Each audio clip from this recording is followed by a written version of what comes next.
Guys welcome back my YouTube channel the SBK blog. अहिले चाहिँ हामी मामा म मिलेर चाहिँ हामीले चाहिँ आज मोमो गराउने कुरा छ, त्यही भएर चाहिँ मोमो गराउनुको लागि हामीले सब रेडी गरिसक्यौँ।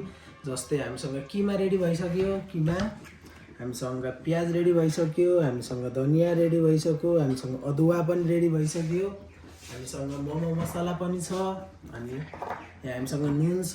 यो चाहिँ हाम्रो खुर्सानी, बाहिरको खुर्सानी खानुभन्दा भित्र आफैले गरम भनेर। अनि हाम्रो चाहिँ मोमो गराउने भाँडा चाहिँ यहाँ छ।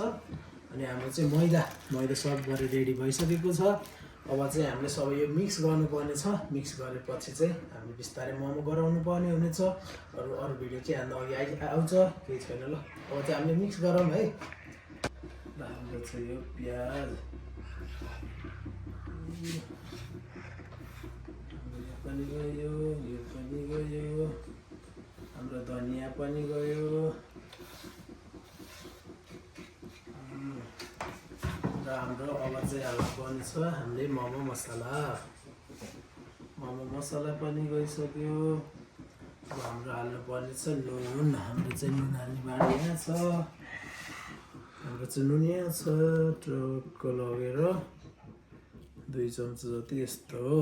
हाम्रो यो मसला, खुर्सानीको मसला, यो मसला चाहिँ सबै हालौँ किनकि धेरै पिरो हुँदैन।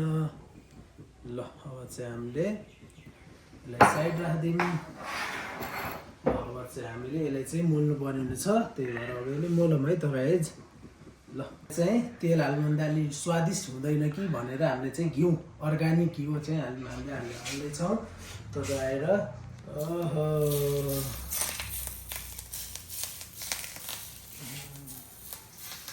हामीले यति नै हाल्ने।